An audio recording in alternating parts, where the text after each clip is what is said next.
Well, Swivelheads says content's being sent. Here we are. Hello, Swivelheads. It's Greg Allison with Green Gregs. Guys, the whole world is changing fast. The order of things is shaking up. NATO is shaking and quaking. The Europeans don't know what to think because they've been left out of the biggest peace summit pertaining to the biggest war on their continent in this generation. So, what does it all mean? And what should it mean? Where should we go as a country? Let me see if I can get this thing come up here on this thing here. Oh, hang on. Get my live stream up. There we go. Oops. Generation.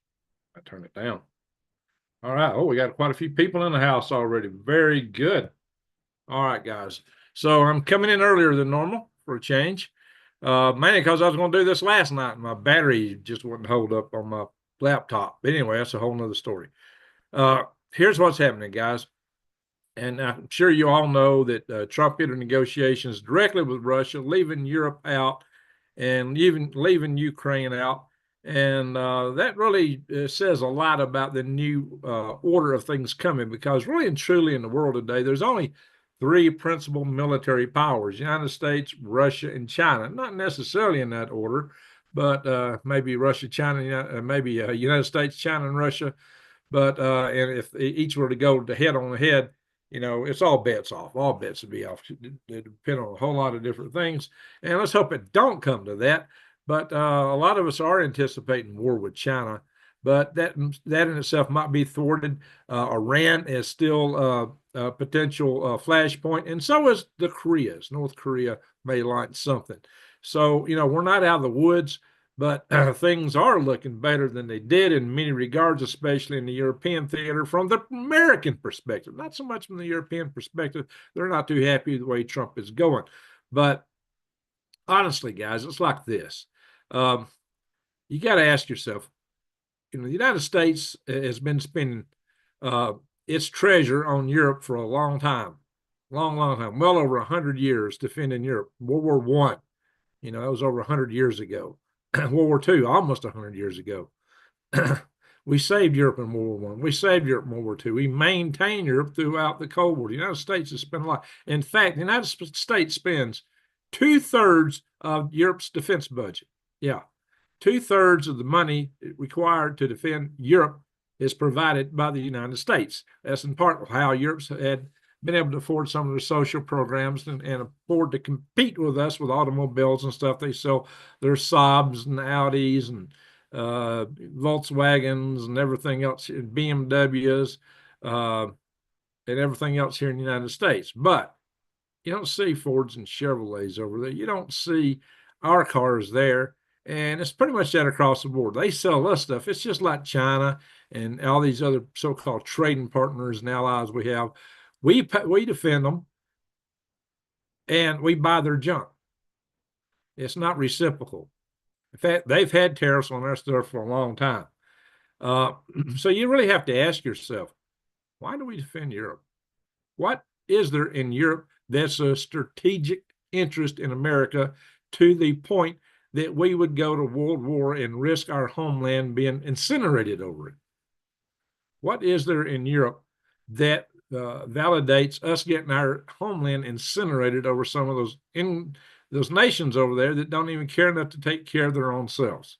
Now, Europe's waking up to this now. I think they've been shaken, and they might come out of this dependency they've had on us for so long. That would be a good thing, because Europe has collectively a bigger GDP in America, and collectively more people they could use as soldiers. Yet our soldiers go there, and we spend our money there, and we defend them.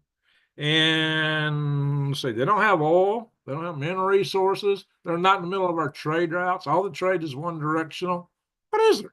What strategic interest does the United States have that would warrant us covering their defense to that level of degree? Oh yeah, they're democracies. Really? You look at them, there's no freedom of speech there. They've clamped down on people. And, J.D. Vance was right when he told them that their own biggest threat wasn't Russia, it was their own selves. He was right, because what they've allowed, they've allowed their countries to squelch freedom of speech, to disenfranchise their own people, and people in Europe are not happy with this. Now, see, that's where the hope lies. Just like here, we were under a certain regime that we just shucked off. Europeans could do the same thing because European people aren't happy with what they're putting up with there. And, maybe they can take an object lesson and see what we've done here in this country and, throw the yoke off. At least the British got out of, they did Brexit and got out of the European Union. I think that was a step in the right direction. Now, maybe Europe needs to pull the resources for defense, but in terms of, being one government, I don't see it, and I wouldn't even advocate that. So I think it's, there's a lot to be said for nations keeping their identity. However, they're losing that too because they've allowed immigration in the country. Fentanyl is a problem in Europe just like it is here.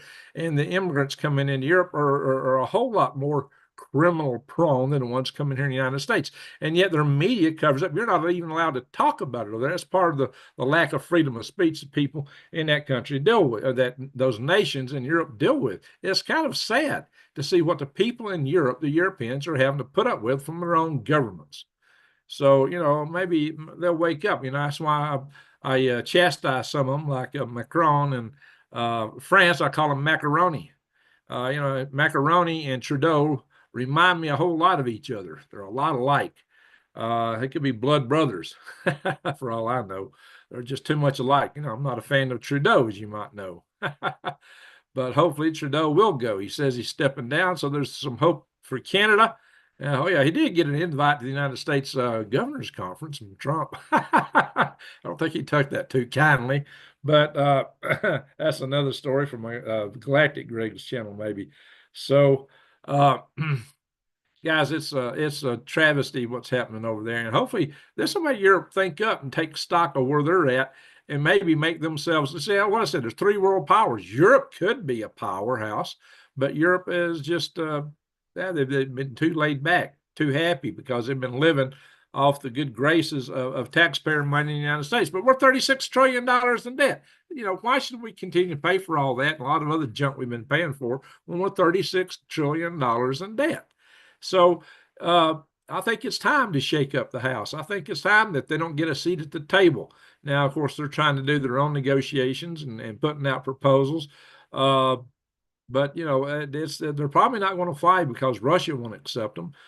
So Zelensky says he's not buying into what we're putting out. Okay, fine. We can back out entirely. And it's okay, Europe, it's your problem. You take care of it. Bye. You take care of it. You can take care of Ukraine. You can take care of all these other things, and you can deal with Russia on your own. Because Russia is, unless we get in a nuclear war with them, the only reason we get in a nuclear war with Russia is probably over Europe. Mainly Ukraine. What interest does Russia have in attacking us? Russia has got very different interests, geopolitical interests in the world. Unlike China. China's very expansionist and they're all over the world, and we've never faced an adversary like China. China is all ingrained and embedded in us. They got their systems all in our systems. Basically, like I said in a recent video, it's like they got their knife to our jugular vein because they've got kill switches in our key electronics. They've hacked our power grid. They've got, they're monitoring us left and right from inside and outside. They've got, agents all over the place and sleeper cells too, apparently, and biolabs. At least we discovered one, didn't we? How many more are there? So we've never had an enemy that was so entrenched within our own country, within our own media, within our own corporations, on a land near military bases like China does today. Hitler would have loved to have had that. So would Emperor Hito back in the days of the empire in Japan. So, that's not, fortunately, we didn't have to face that back in those days. Now, we might cut a different deal with China. I don't know. What's going to happen with China is still up in the air. What's going to happen with Iran is up in the air, and the same way with Korea. I think North Korea, if we, don't cross, I think North Korea, a leader like any dictator, it's kind of like Saddam Hussein. He had to, no matter what, sound tough to his own people to stay in power, and he needs an external enemy to keep his own power base. But if you actually call that into a war, you run the risk of losing it all. So North Korea might be a paper tiger. Well, they've got some serious capabilities. They could nuke us. They could do a lot of stuff. And my main concern about little Kim Jong-un is that he's grown up in a fantasy world all of his life, in the sense of his world view is highly twisted and warped. And his dad was basically a cartoon character, and he's probably not a whole lot different. So that's when you grow. Think about a child star in the United States. That they have a hard time functioning as adults. Ron Howard's an exception, but he had some real good mentors. It kept him, kept his head on his shoulder instead of letting it get too big. But in North Korea, that's not the case. So you can't get your eye off Kim Jong-un. You can't keep your eye off any of these autocratic leaders. But in the grand scheme of things, the biggest threat in the world to the world today is China. And Europeans need to understand that too. And they're not there. And so that's one of the things. They want to trade with China. And even until Nord Stream 2 got destroyed, the Europeans were and still are buying a lot of gas from Russia. The Europeans are really still paying for the Russian war machine. So, they want to have their cake and eat it too. It's kind of a strange situation there, and a lot of people said, "Well, Germany does whatever the United States wants, and everybody over there does it." No, they don't. If they did, they wouldn't have had Nord Stream 2 in the first place, and been so dependent on Russia, because we tried to talk them out of it, and they wouldn't listen to us, and so they got themselves there, and they're funding the machine that they're scared of, and they don't know how to get out of it now. So they kind of made their own bed. They're not, what kind of ally is that? What kind of ally is it that lets their defensive freedom down, that lets their own population down by letting an invasion of people from other countries that have a different religion that's very hostile to theirs come in and have such a reign of terror inside their countries? We've seen, the riots in France and some of these places. It's horrible. So, Europeans need to wake up. Look what happened to Notre Dame. How did it burn down? Good question. I don't have the answer to that, but it's a darn good question. They're supposed to rebuild it, but it's a model of what they had before. Built in the same fashion, in the same place, but it's still not exactly the same cathedral. So they've lost a lot of history, and they stand to lose a lot more, especially if they get into it with Russia. Now, I think really and truly it would serve Europe's interest to make peace with Russia and guard themselves against China also. Just like I've said from way back, the United States should have done before we drove the bear into the dragon's lap. Well, maybe now we can give the bear a little breathing room to think, about maybe they don't want to be so tight with a dragon. And that's what China's afraid of. That is exactly what China's afraid of. China's afraid that we are going to Nixon them. Nixon sent Kissinger to China because at the time the Soviet Union was our big adversary, and China was just a little mouse squeaking, but China had a huge border and a lot of tension with Russia. And when we took the China into our side at that time, it really put a lot of brakes on what Russia's going to do. They realized they had to put more focus on that southern border, and China became a counterbalance against the Soviet Union.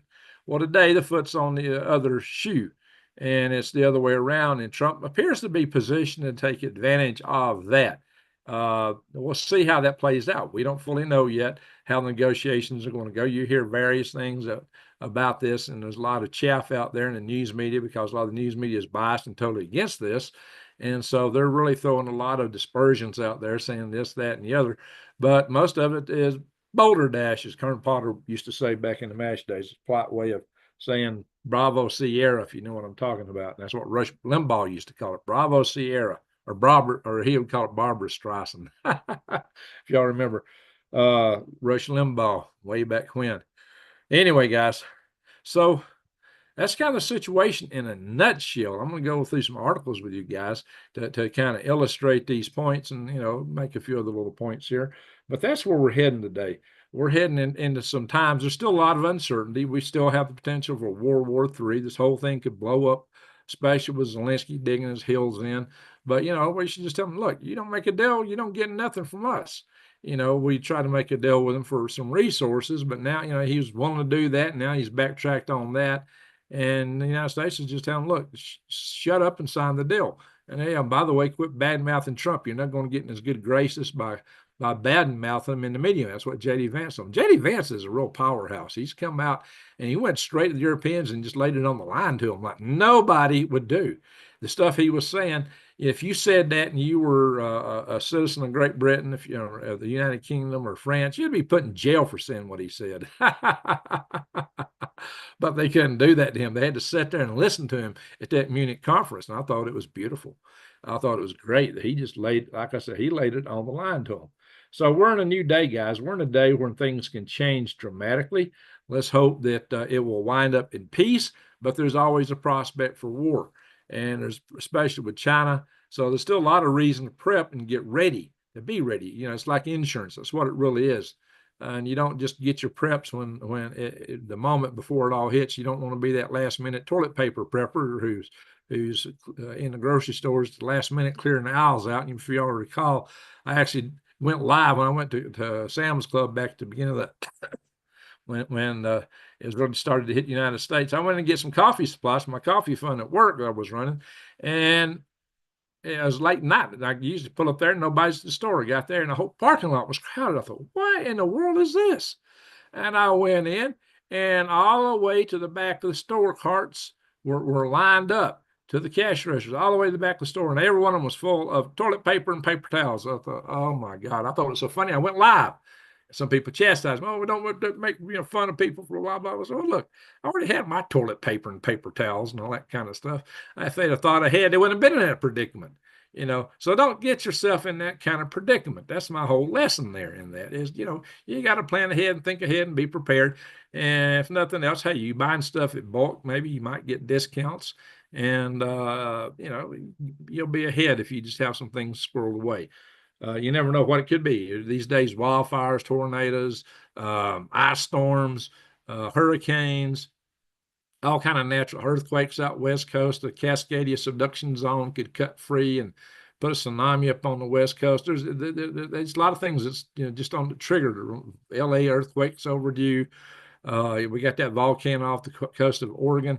Don't think that's going to trigger anything directly, but it might. So there's plenty of reasons to always be prepared. That was one of the reasons I supported space. I thought the ultimate prep was in case Earth got wiped out or we got some bug that went around the planet, that we shouldn't have all our eggs in one basket. So to me, space was just another frontier, like Davy Crockett and Daniel Boone and Lewis and Clark and Jim Bridgers and all those guys explored way back in the days. Another frontier to explore and eventually settle. And but it's more than that, it's a way to get all your eggs out of one basket. So that's why I have that channel, Galactic Gregs, but also it's a military high ground, and we can't afford for China to beat us moon. You need to go to my Galactic Gregs channel. I got a video on that topic over there.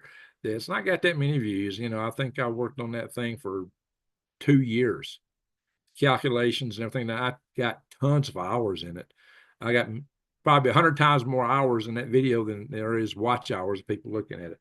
So, so I'd appreciate it if that video, my Galactic Greg's channel, needs to get remonetized, and what I need is watch hours for that. But the message is vital. That's maybe the most important video I've ever done. I may eventually post it on this channel just to get it more air, but y'all need to watch it over there if you can.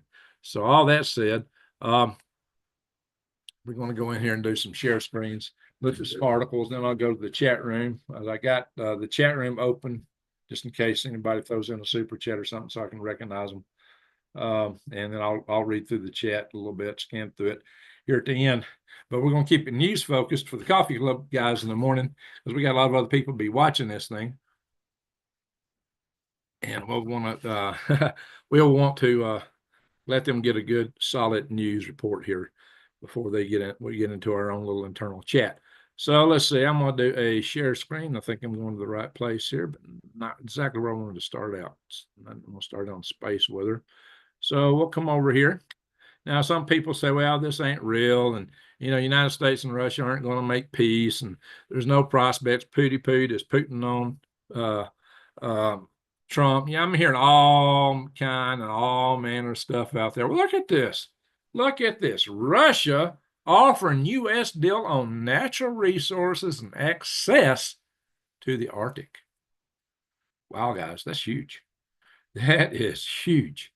So, there could be something to an alliance here.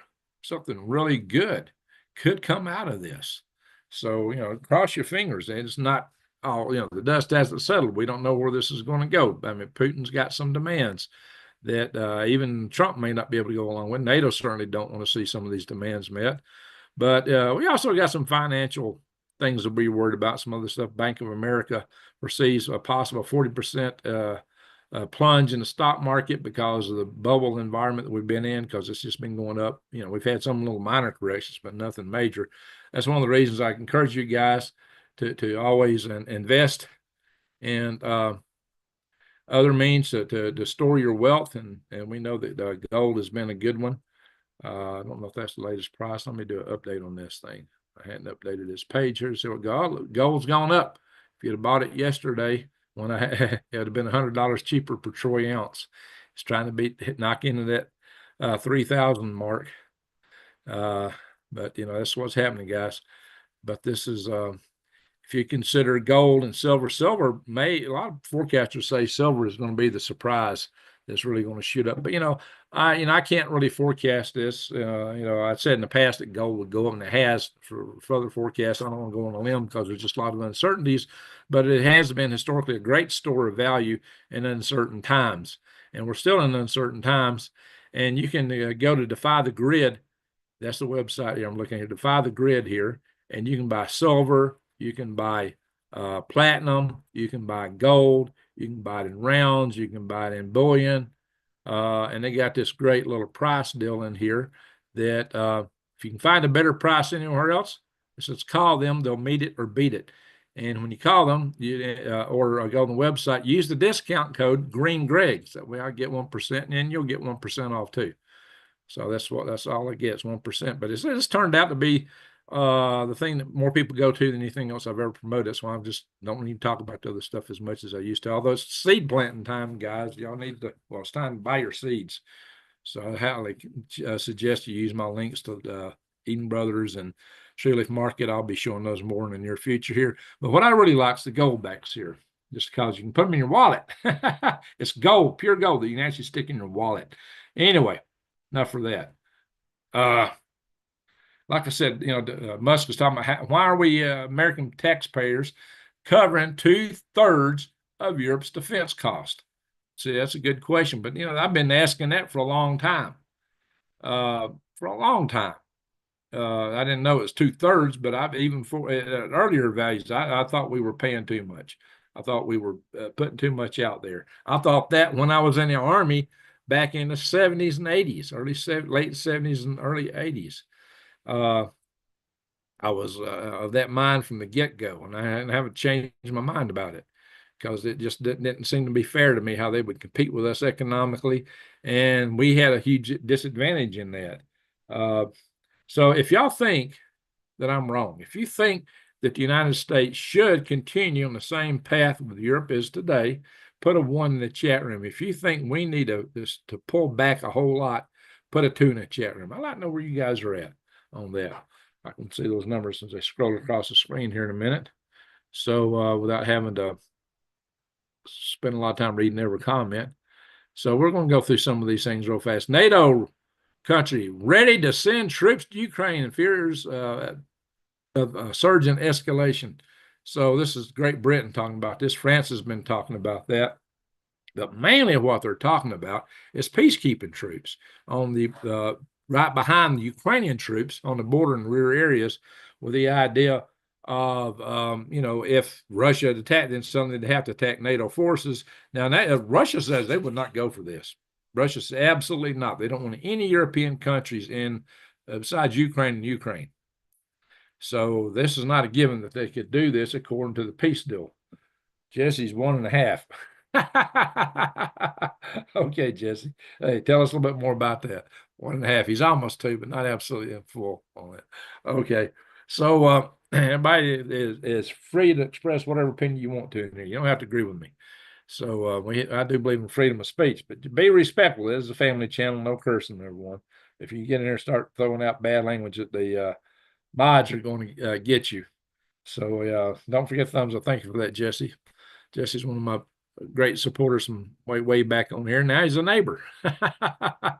Anyway, so this is the thing that could be coming up. So this article don't only tells part of the story, and some of the YouTubers are only telling part of the story on this. But the other side of the story is that Russia don't want no part of that. So we'll have to see how that comes out in the peace deal. But of course, even according to this deal that has been proposed by Great Britain, or excuse me, the United Kingdom, they want to ensure that if they do that, that they will have NATO air cover, basically United States forces, Air Force covering them, their ground forces. The ground forces to be there. They know we don't want to put any ground forces in there. The United States does not want to be in there, but I'm not sure we want to even provide air cover for that. But part of the thing they're talking about, I think I got an article on this. I'll hold off on this a minute. Here it is. This is the article. U.S. weighs and said we've accepted it. This is what Europe's proposed. Automatic NATO membership for Ukraine if Russia breaks the peace deal. Okay, we set up a peace deal. Says Ukraine will never be a member of NATO, but if Russia attacks again, then suddenly Ukraine's automatically NATO. That's World War III. That is pure up World War III. Now that one's a toughie. That's pure up World War III. If y'all think that the United States should go for this, put a 3 in the chat room. If you don't agree with this, put a 4 in the chat room. Should NATO be? Should Ukraine have an automatic membership in NATO if Ukraine attacks? I'm saying that's World War III. Right there. If you agree with that, put a 3. If you don't agree, put a 4 in the chat room. So let's see where you guys stand on that one. All right. So clocking on through here. This is it. This is where Zelensky is saying, nah, I'm backing out. We didn't, we're not going to give you anything back for helping us. We've already spent well over $100 billion on Ukraine. And so Russia, what the United States proposal is to take everything, as certain other channels are saying. Hey, we're just asking for half on some of the resources to pay back some of the investment we've had. If Ukraine don't want to go with it, fine. You can cease to exist. If you don't go the peace deal, Russia will run through you. So, this is why, the United States is saying, look, Zelensky, this is what they're telling us, says, look, if you agree with this deal, now we got a vested interest in you because there's something in it for us. If you don't agree with this, we got no vested interest. And currently we don't have any vested interest. It's been in terms of cash flow, it's been a money pit. What's happening there is horrible. I'm not discounting that. What's happening to the people there is horrible. What's happening to people on both sides, all sides, it's horrible. There's nothing pretty about war. There's nothing good about war. Wars are awful. And the sooner it ends, the better. But, Zelensky has got probably a one shot to end this war, and it's going to have to be on Trump's terms, or it'll be on Putin's terms. So I don't think he wants, as much as he may not like what Trump's putting out there, he's not going to like us just leaving it to Putin. So we'll have to see how that works out. I don't know, guys. It's not looking good. I think we need to get out because, like I said, Europe, Russia's a European problem right now, but Russia, really and truly, the Europeans ought to make a peace deal with Russia, just like we're talking about. And they would be far ahead to do it. Besides, they're like energy dependent on Russia anyway. So, and there we go. See, Vance is still lecturing Europe. He lectured them on freedom and freedom of speech, but he also has continued this at CPAC. He's been talking about that right up to today. And saying, hey, look, guys, immigration is the greatest threat to both U.S. and to Europe. And I think that's more true in Europe than it is in the United States. I think it's far more true in Europe than it is in the United States. So, but in Europe, you can't even talk about it. So that's a problem with their freedom of speech.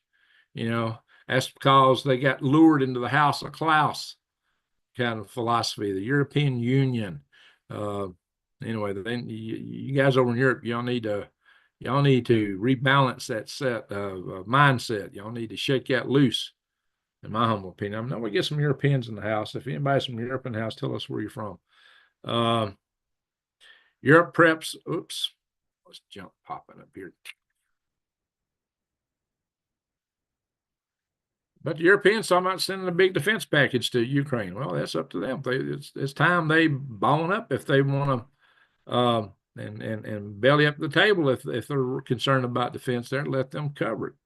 So this guy thinks we're a lot closer to war in Europe, Asia, and the Middle East than people realize. He's thinking all this could go south in a hurry, and it could possibly do that. That's the opinion of this writer.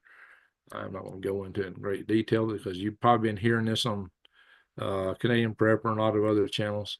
So it's possible. So you've heard that a lot. I'm not going to beat that drum anymore. I'm going to try to bring it a little bit. Hey, we got Lithuania. Oh, family from Lithuania. Yeah, I got friends from over there, and I'm gonna tell you what, they can't stand the Ruskies. They really can't stand them. If you see somebody don't like Russia, find somebody that will live behind the Iron Curtain. They grew up behind the Iron Curtain. They can't stand Russia. They don't like communism either, not for a little bit. So that's something else to think about. Well, that's something else to talk about here in a little bit. And, Russia's trying to get, Russia has just put a huge attack on Ukraine. They're trying to get to their advantage before they get a negotiating table to get as much as they can. And Ukraine will probably respond in kind. So you're going to see some intense fighting over there over the next week or so until this peace deal is hammered out.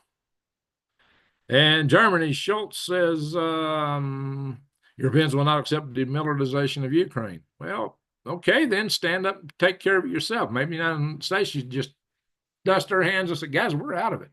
That's when you guys, Ukraine and Russia, you make your own deal. Why should we get drawn into it? Maybe we should just pull out of NATO. I really think we should. Now, I've asked you guys about that in the past. If you think we should stay in NATO, put a 5 in the chat room. If you think we ought to pull out, put a 6 in the chat room. I'd like to see what y'all think about it. Anyhow. But now here's something that the United States may not go along with, but if the United States does, Europe would not go along with this. And this might be what would split NATO, and Russia would probably like to see that, but, maybe some of us would too. So, yeah, I'm seeing some 6s.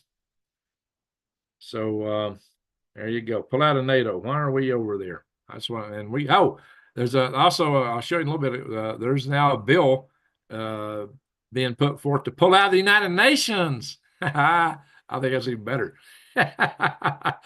Russia asked U.S. for NATO withdrawal from Eastern Europe, according to Romania. Well, they probably did, because that was part of the original proposal, and I didn't think they would go along with it. You might remember I had, before the war started, I had David Pine on my channel, and he was saying that we should go along with Putin's terms, establish spheres of influence with both Russia and China. Says, this is your area, this is our area. You stay out of my area, we'll stay out of your area. And that's kind of what he thought was acceptable. I did not think NATO would go for that. They didn't, and the war started. So, and we've been on the precipice of, at times, probably a World War III. So I'll have to get David Pine back on the channel soon, now that I got my camera set up and I can do some lives, or some interviews now. Now I got a desk set up. I got a studio. I can interview again. I don't have a good computer to run off of, but that's another story. All right. So now this guy's offering some alternatives. This is a European. He said, hey, Europe's got to wake up to a new reality. And he's really right. And he's making some proposals, and some I think are really good. And he says, first, Europe should announce its willingness to quit NATO. Don't let the door hit you in the rear end on the way out. Europe is forced to spend 5% of its defense budget and doesn't need the United States. Well, okay. Well, we don't need you either. We're just trying to get you to cover your own costs. We've been paying 2/3 of your cost all along. So, and we're 26 trillion in debt. It's crazy. It's insane how far in debt we are right now. So why do we need to pay for that? So what shocks the world is Europeans didn't anticipate the quagmire they're in. Well, why not? You made your bed. That's your fault. So that was one of the things they proposed. His second one was actually making peace with Russia, which I totally championed. The third proposal he had in here was that they actually work out a deal with China instead. And I'm thinking, yeah, you want to work out a deal with China? What they're wanting to do is to let China develop Africa so there won't be so much immigration pressure into Europe. Europe can stop the immigration just like Trump did if you want to. You've not been willing to do it. So you want to rely on China to do your job for you. Dealing with China is look, you're dealing with a communist country. They don't keep their promises. Look, China signed the law of the tree seed, it's law of the sea treaty, and went straight into full tilt violation of it. They, a treaty is on. Look at the treaty they had with Hong Kong. It's supposed to have been 50 years. What they did there. China is, they only honor treaties as long as it serves their purpose. As long as you're the one giving and they're taking in that treaty, they're happy. But when they decide they want to take, all bets are off. They don't honor treaties. They're communists. Communists don't believe in that. People keep forgetting that. So making a deal with a communist is a deal made with the devil. It's fraught with danger. So you need to keep that in mind, folks. And my friends in Europe, you need to keep that in mind that, dealing with China is just asking for trouble down the road. Yeah, sure, you get some little short-term benefits, and Europe seems to be big on the short-term benefits without looking at the long-term costs. And we've done that too with our trade with China. We really thought that we got embedded with trade and interdependence with China, that they wouldn't do the things they've done, but they surprised us and went ahead and used that against us. And so that backfired. And it'll backfire on you too. Just like when my dad was in high school and they were collecting scrap iron and selling it. And the science teacher pulled them all in the classroom one day and says, boys, y'all need to quit collecting the scrap metal. He said, you might be in a little change in your pocket, but he said, one day the Japanese are going to be shooting that back at you. And Dad, he thought about that all the way through World War II. He said, yeah, that teacher was right. Sometimes things look like a good deal today and put a little change in your pocket, but you pay dearly for it down the road. And that's where we're at with China, guys. I warned you guys about that. And that science teacher's warning from back in the late 30s is still applicable. Mid to late 30s is still applicable today in this modern world when it comes to China. Anyway, so and Russia is, putting out a new big warship, largest warship, the cruiser Admiral Nekimov. So Russia's still got some stuff going on, guys. They're not, totally out of the water, unlike some reports you might hear. Now, so Russia's did this report here, and they said that Sergei Lavrov, he's the foreign minister of Russia, described the meetings with the U.S. delegation as useful. So some people says, oh, no, they're not going to listen to us. They're blah, blah, blah. Well, I don't know. And Peskov, the deputy foreign minister, is saying that Putin and Trump might meet this month. So they are sounding pretty helpful. Now, I got to be careful showing that one website there. I understand that's a big no-no. But I was just making some points. I ain't showing the content of it. I just get the headline of it. So hopefully they won't get me in trouble. Now here's the AP. This is okay to show because it's the AP, because they're on the tape from we're on the tape from USAID until that got cut off. So much for all their stuff. But a deeper look at the talks on U.S. and Russia officials. Trump suggests Ukraine is to blame. So they're going to throw dispersions at Trump. Like I said, a lot of them are doing that. But and what do you expect from these guys?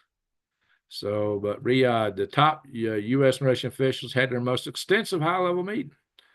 So I call that progress. Hopefully it'll lead to some kind of end of this war, end of the madness, take the risk of World War III with Russia at least off the table. And then there's this. Of course, it's Kiev Post posting this, but this was huge. This is a sovereign right of any country. The Kremlin acknowledges Ukraine's right to join the European Union, not NATO. European Union is an economic union. And so this comes again from the deputy foreign minister of Russia, Peskov. He says, yeah, they should be able to join the European Union. Well, that kind of insinuates that maybe Russia is seeing a future for at least part of Ukraine, the part that they don't presently hold, because he's actually talking about their sovereignty, that they got some kind of right of sovereignty. That's interesting. So a lot of people are claiming there's no such thing, but he's at least saying some of the right words there. So, so much for all this balderdash you hear from so many people out there yapping in the media and other channels even. So there you go. But the United States says, hey, look, we're going to keep sanctions on Russia until the peace deal is signed. Okay, but once the peace deal is signed, sanctions off. That makes sense. That's part of negotiating, of course. But Zelensky, peace deal without Ukraine's inputs unacceptable. Really? Your only inputs, you're not going to give up land that is primarily already held by Russia, that has got a lot of Russian-speaking citizens in it that see themselves as Russians, whom allegedly Ukraine was abusing heavily beforehand, and is part of the reason that Russia went in the first place. Now, China is unhappy because we took some words out of our website, the United States website, talking about to the fact that the idea that Taiwan's not an independent country, which I've said all along it is. The Republic of China, which was the original Chinese government that's now in exile on the island of Formosa that we call Taiwan. So, so there you go, guys. China's all upset and crying about that, which you can expect they would. But that don't mean that they're not going to be brought to some negotiating table in the future. I don't know. But China is really making a lot of inroads toward being able to invade Taiwan. That will not prove easy for them, though. But having Russia in our pocket might make them think twice about that.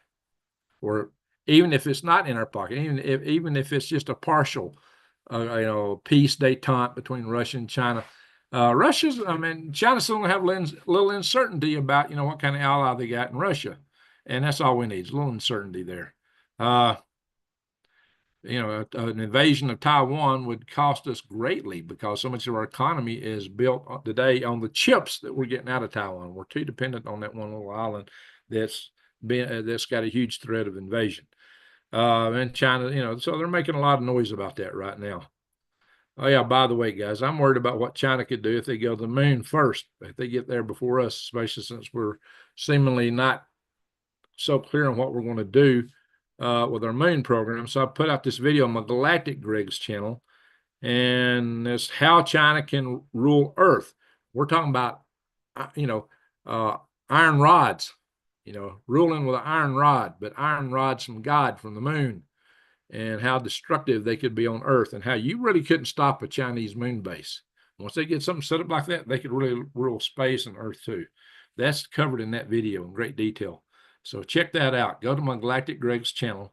There's no apostrophe. There's two other channels with a similar name. One's got an apostrophe and one don't have the S. One's apostrophe S and the other just Galactic Greg. One's a religious channel, and I think both of them, well, one of them's a comic book channel. So I don't do comic books, and I may talk about God every now and then, but this, I'm not a preacher. Not too much. Anyway, try not to be. My oldest brother is, so I'll leave that to him. And a lot of his kids and son-in-laws and grandkids have turned out to be preachers now. And this is what China fears. They're fearing that Russia having deals with the United States may not be totally in their pocket if they invade Taiwan. So it's like they supported Russia somewhat in Ukraine, but they weren't totally in Russia's pocket either. So there you are, guys. We'll try to get through this stuff quick tonight here. But, China, a lot of people think China just copies U.S. technology and that's all they got. They've copied a lot of our stuff. They copy everything we got, but they also do their own engineering. Oops, I think I accidentally hit something else there. China leads the world in, I hate it when these things start popping up. I'm going to have to kill that one. Come on, Newsmax, quit doing this to me. China leads the world in 37 out of 44 top technologies. It's kind of scary. I'm going to kill that article. Anyway, well, all right, South China Morning Post here. China holds dominant position in humanoid robot ecosystem, according to their analysts. Now, I think the technology that Boston Dynamics and Tesla have in their robotic systems is probably superior, but their costs are a lot higher too. And China has the capability to manufacture a lot more. This robot here is the what's that name of that company that's doing these? I could told it to you even a minute ago. It's I think the G1 or G13. It's like only $16,000 for that. Oh shoot! Hit something and a stupid ad pops up. All right, guys, Norton's terrible. Can't stand Norton. But anyway, there it pops up and I can't even kill this tab. Hitting the X and nothing's happening. There we go. Yeah, that's the G1 robot that you can get for $16,000. You know, a Boston Dynamic robot's probably around 100,000. A Tesla robot's probably 30 something thousand. You know, that's if you could actually make it do useful work, that's less than minimum wage labor for a year. So watch out. You know, Peter Zion always talks about how China's falling. China has severe economic problems, but he says that their demographics is going to wipe them out. I don't know. They might be able to replace their demographics with robots, and maybe we will too, as our demographics are falling off a little bit too. But China's got the worst demographic scenario of any country in the world right now because they don't have young people to continue their industries. They're going to have a lot of old people they're going to have to support soon. So that may be why China would want to do something sooner rather than later. Iran has intensified their warnings against the Netanyahu's threats. So, like I said, this thing in Iran is totally unsettled. We may indeed have war there, and that could be a major war. So, what role will we play? Well, time only will tell. I don't know. But that is a huge prospect. And I do worry about the sleeper cells that Iran's got in this country. I've said that they pose an existential threat to our nation and taking down our power grid. And I've said that since the inception of this channel. So you got to pay attention on these stupid ads. Anyway, enough said there. I'll just go on. Now, in domestic news, I'm not going to cover too much domestic news here tonight. I'll leave that for a subsequent report in the near future on my Swivelhead News channel. Oh, come on. Try to scroll the screen, it pops into something else. But basically what that ad was saying, before this thing popped up, was that I hate to try to scroll the screen and get other stuff. I don't have a proper mouse. I got a faulty laptop here. Just give me all kind of issues. But anyway, the situation is that there's a congressman and a lot of people on the left side calling for violence. They're calling for people even to take out the president of the United States and Musk and cabinet members. I mean, this is the kind of thing that you used to put that big T word on, the one that rhymes with reason. Used to, if somebody make a threat like that, the Secret Service would go right after them. What's going on? How are they getting away with this? They're wanting an insurrection. So we may have domestic violence in this country. We may have to worry about a civil war. Here's the earthquake map. And we got a lot of earthquakes out west and around about. Let's see if I can get this thing to zoom in and out a little bit here. This is only showing the bigger magnitude. We got several on the, we got one at Wyoming.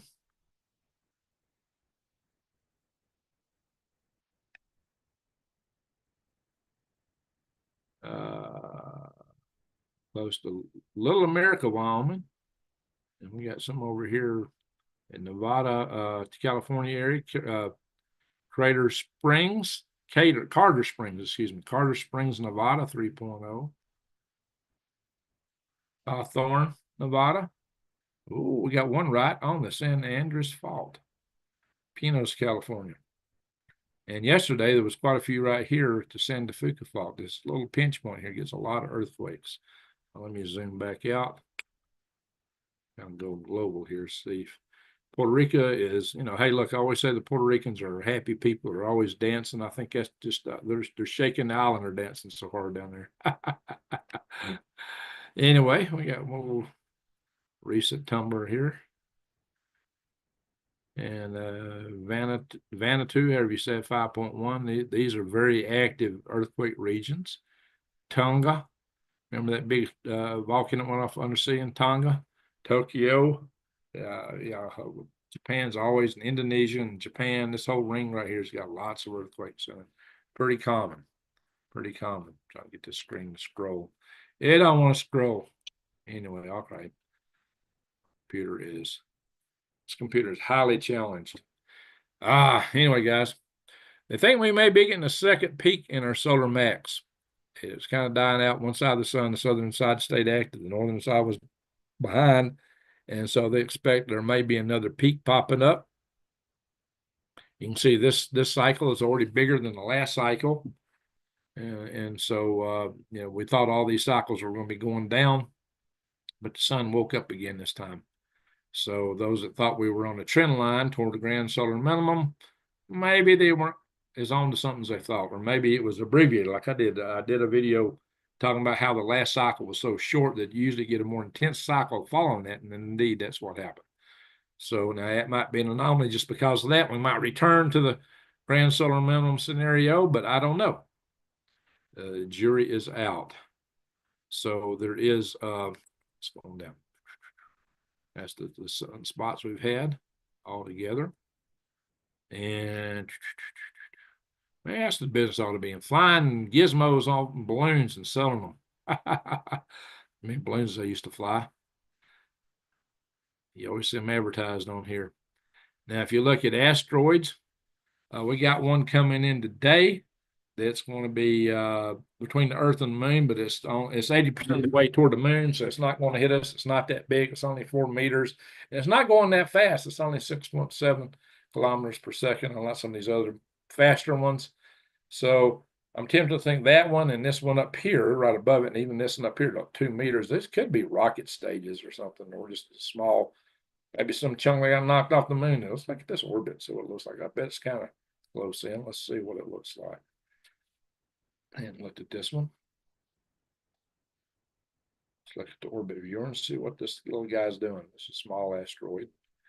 As you know, we had the asteroid I did a report on galactic grids. Yeah, so that's not too different from the orbit of Earth. Or Earth's orbit's in blue, and it's pretty close to our orbit. So that could be a rocket stage, or it could be a piece of the moon that got knocked off.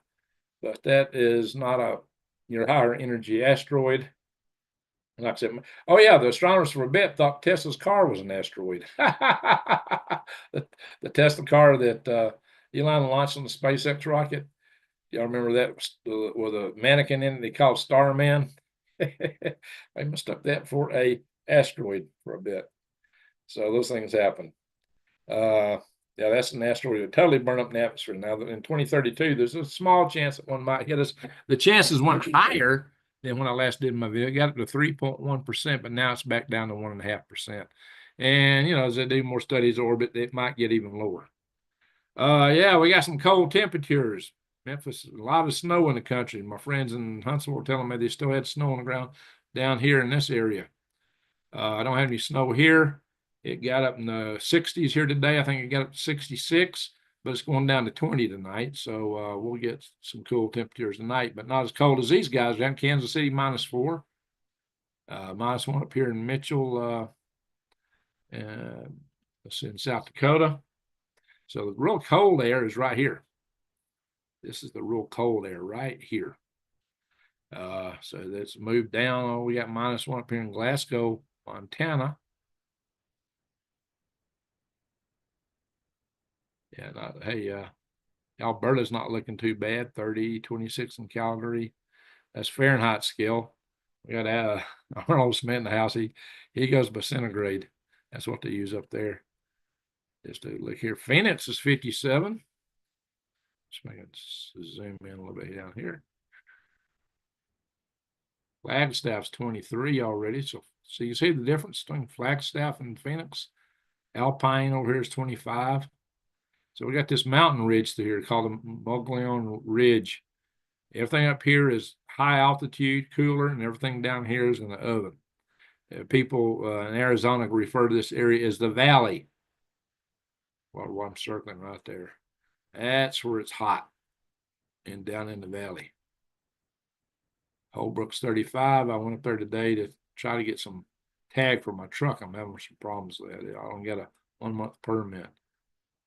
And Snowflake is 35 right now, so we're just above freezing, same as Holbrook. And Show Low is usually a little bit cooler because they're up higher even than where I'm at. So now we have 35 all in the region here.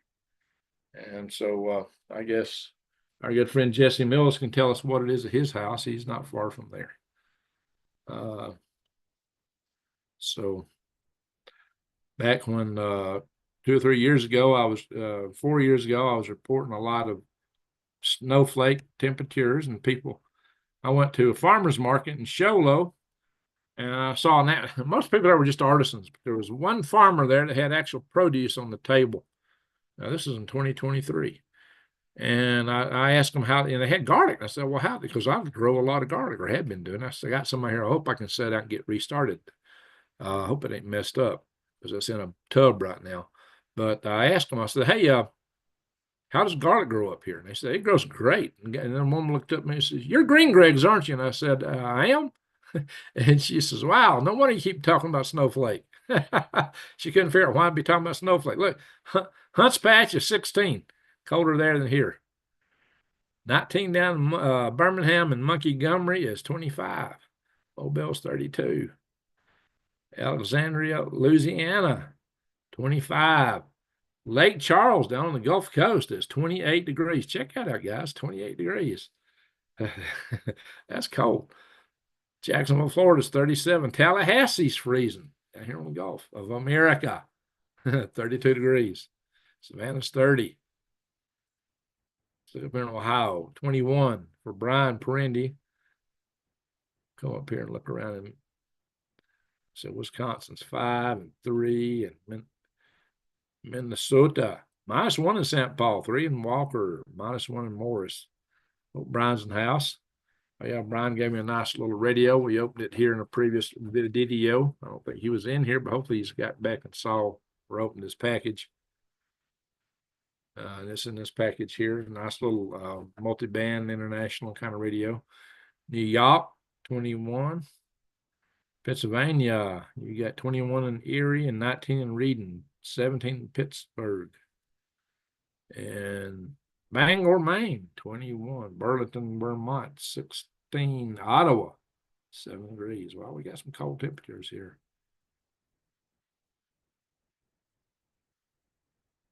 And Holton is 16. We might know somebody close to there.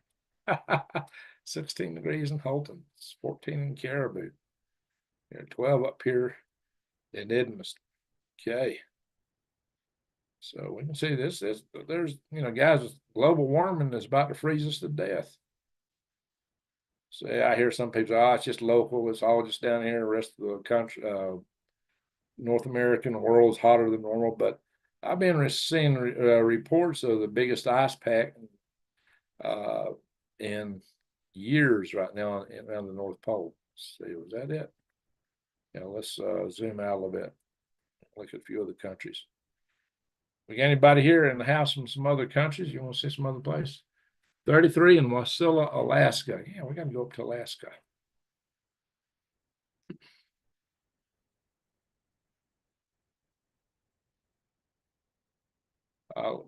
Fairbanks is 10. Tananaw's 3.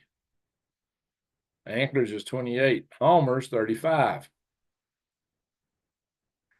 Got Shaggy in the house tonight, don't we? Delta Junction. It's right next to Fort Greely, 16 degrees. That's like Alabama. Huntsville, Alabama, Delta Junction's the same temperature right now. Ain't that something? Healy's 8 degrees. How about that? Huntsville, Alabama, and Delta Junction's the same temperature. Ooh-wee. Usually when it's cold in Alabama, it's warm in Alaska and vice versa. During the Ice Age, it was actually warmer up here. Strangely enough, I mean, Alaska was ice-free during the Ice Age. It's definitely, they had big bison. They had bison up there then. I mean, they had buffaloes, not just bison. They did have a bison. They had buffaloes back in the day up there. So what's happening here? We got anybody here in England tonight in the house? Well, no, we got Australia in the house.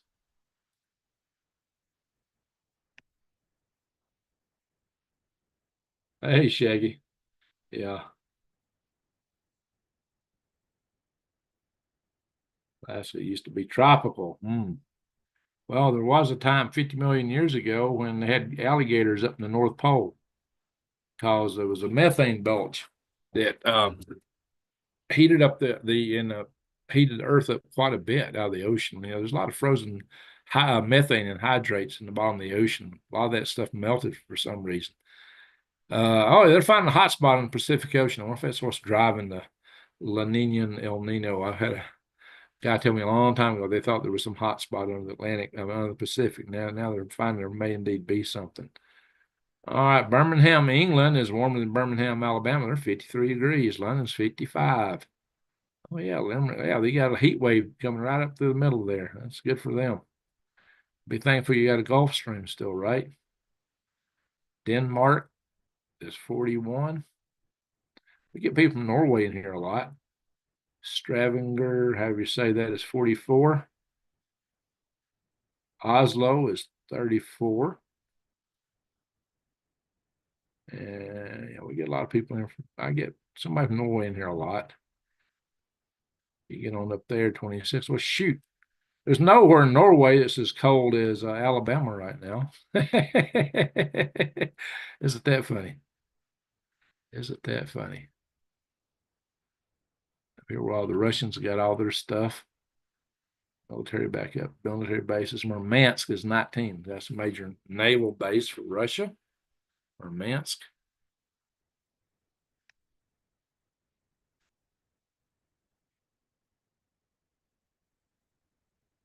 And we got a look at this. Lodge pole. Is that a lodge pole? It's a lodge pole to me. We got a friend in the channel right now who has a lodge pole address. Now we're getting to Siberia, and you see some cold temps in Siberia. 8 degrees, -1 over here. Siberia is always a fun place to explore, but nothing as bad as we're seeing in the continental United States. It's like up north in the United States for the most part. All right, let's kind of back out a little bit, and we'll go down to Australia and New Zealand. We get a lot of people in here from those realms. There we are. There's Australia. It is summertime down there. I bet WePause will be 82, and it is 82. It's always 82 right here, almost always. I seldom come here and look at this. It's not 82 in WePause. I don't know what it is about that. Hey, Rodney, why is WePause always 82 degrees? What is it about that? Let's see. Townsville, 80.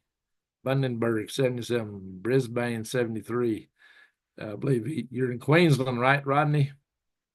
Sydney is 70. Canberra, the capital city, is 71. Melbourne, Australia is 82. Melbourne, Florida is going to be a lot colder. Perth is 73. Of course, the summertime down there, guys. Hobart is 57. Wow. It's always cooler in Tasmania. New Plymouth over here in New Zealand is 61. Christchurch, 57. It's a cool summer. What they're missing out on global warming down there in New Zealand. What's going on? Dundee, 59. Supposed to be summertime, and they're on the coast. Ought to be warm, right? Actually, they're showing a warm breeze blowing there, warmer than normal, right? But they're warmer than normal in their summers, 59. Wow. What does that mean? I don't know. Maybe it's global warming. Anyway, enough for that. Stop the share. That is the news content of this broadcast. I'm going to now go to the chat room, and we'll have our little family session here amongst the channel followers. I'll go through some of the chats and see what folks are saying. Yeah. Arnold says, everybody wants to rule the world, unfortunately. Got caught on a military camp pipeline trying to camp out for 2 nights. That wasn't the best place to camp there, Shaggy. I have myself walked on the Alaska pipeline. There ain't no way I'd camp out because I know Alaska puts helicopters up and down that pipeline pretty periodically to monitor for knuckleheads that want to do something stupid like walk up on the pipeline. But I had to do it. There's places where it comes in and out of the ground, and one of those places I just walked up on it. It's a big pipeline. So let's see here. No wonder we couldn't get in touch with you. Yeah, he was in the Husky, I guess. Vicky says Z is only mortal. The greatest threats are power and principalities. Yes. People knew where you were. I had no clue. All right. Dana tweet. China has gunpowder early on but didn't they mostly use it for fireworks and fun? So warfare. Yeah, mostly, but I think they had a little, they put some warfare applications, but most of it were the rockets. You know, they had little rocket arrows and artillery that they had at the time. But yeah, fireworks, you know, they had some envision of a chair with a bunch of their rockets on it. Want to send one of their emperors into space, I guess. But they just want to get rid of him. That'd be a good idea. Most leaders are no good, to be honest. Horse hockey, to quote Colonel Potter. Okay, horse hockey. Maybe that's what I need to be saying more often. Hey, Jason Smith, good to see you. Moved out in the house. Oh, yeah, 87. I thought we'd have a lot of people coming in earlier. Only 87 people. Wow. My channel viewership is way down. I went into another channel. I don't normally go in to the chat room, and there's guys on there said, are you still, I don't get any notifications in your channel anymore. Did you quit putting out output? No, I said, I got videos. That's what's happening. YouTube is really stomping down on me again. So guys, yeah, the last few videos I did got very few views, very few views. So help me out, guys. Share my videos. Jason Avery says, I switched to wet wipes instead of TP years ago. There you go. They're better for you, they claim. Vicky Person, I wouldn't let that bidet anywhere near me. Oh, Baxter Churchill, please weigh in on Fort Knox ramifications. Oh my gosh, Fort Knox. Who knows yet? We're going to audit it, hopefully, finally. That's a big question. A lot of people think there's no gold there. Or maybe they had a little bit of just show gold for that previous time back in the 70s when they allowed a camera in Vault 33. That's strange. So, yeah. Good question. Good question. I heard Carter sold a lot of it off, but I don't know. We'll find out. Hopefully there is gold there. We don't know because they won't let, you know, so there should be nothing the government has that's not audible. And the Federal Reserve is the next thing that ought to be audited. And I support the idea of making Ron Pauley the chief auditor, or better yet, the head of the Federal Reserve. Now, it's time to end that house. You can't really stock up on pet food more than 6 months, but paper has got great shelf life. That's true. JFK going into space with USSR, probably something the deep state types wouldn't allow. Well, they had plenty they had some reasons for, there's a guy who says he is a guy that did the dirty deed. And he said that him and his boss from the grassy knoll, he's admitting it. He says, I did it. And he was in jail for other such nefarious activities. And he claims, I'm just saying he claims, so I don't get hit for this. He claims it was that letter agency that has a this for one letter and this for one letter and a letter that looks like that. You know what I mean? He said they were the ones that hired the mafia to do the job. Is that true? Why would he admit such a thing? I don't know, guys.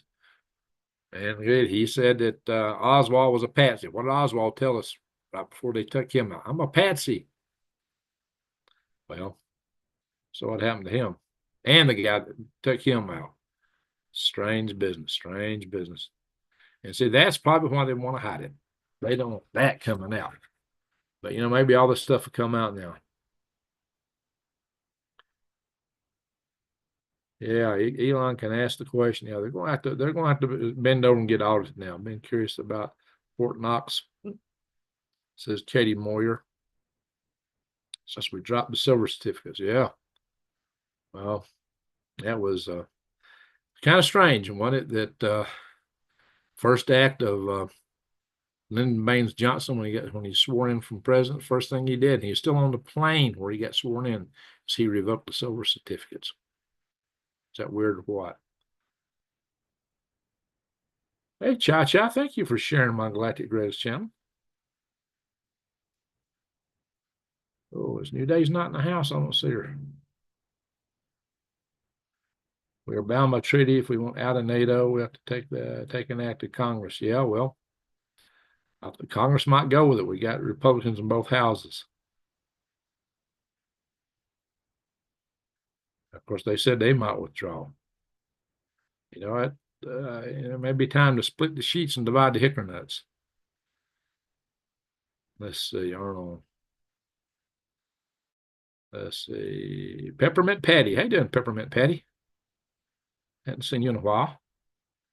That's the same as being a NATO member. Yeah, essentially, you're right. If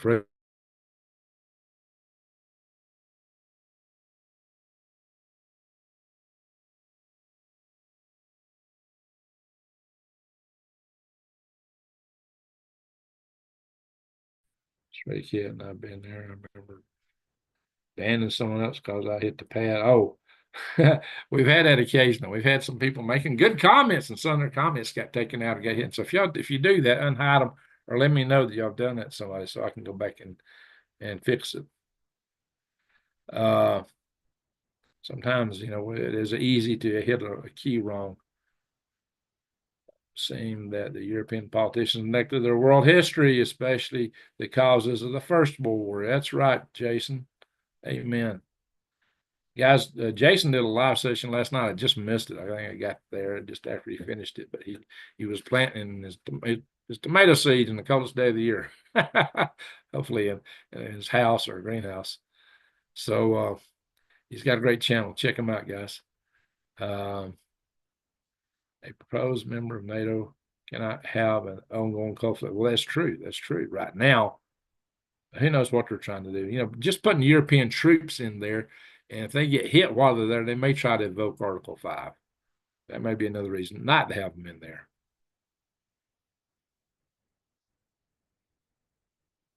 Yeah, well, that's because Mr. Biden let a lot of our stuff go. And we've used up a lot of our key ammunition. We might need to get China playing whack-a-mole with the Houthis. Eric, I want to live. Amen, Eric. Amen. That's another thing. He wants to get sent to the meat grinder, either from Russia or Ukraine. He wants to get sent into the meat grinder. In the Ukraine, they can grab you off the street, send you right into combat. Just they can come. That's how they draft people. It's just, hey, you're ours now, and you got to go. Imagine that. Wow. And I wonder a lot of people want to leave. So, Trump says that Zelensky's a dictator. Well, he has not stood for re-election he's supposed to do according to their constitution. So technically, there's some merit to what he's saying. And Russia says they won't negotiate with Zelensky because they say he's not the rightful president. Of course, there's the allegations that we had something to do with a regime change in Ukraine too. So I don't know. I'm not sure that Europe can deal with the migrants or that their governments are well. Yeah, I think the willingness is the worst part of it, Vicky. They won't even try. They're trying to sweep it under the rug, and they arrest people for even talking about it. That's the crazy part. Hey, road rage. All right. All right. Well, then let Congress act. Jason says up to Congress about pulling out of NATO. Well, they might just get it. The strongest peacekeeping factor is that war is mostly bad for business and unprofitable. Yeah, people still do it. People still do it. I mean, yeah, so happens. Form a peace treaty with all nations or none at all.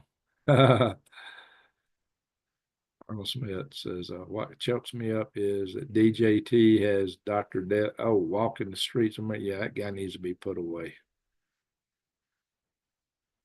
Well, there's one other thing that bothers me. Maybe he was just listening to his advisors and he wasn't too wise in his first term. He let that warp speed thing go through.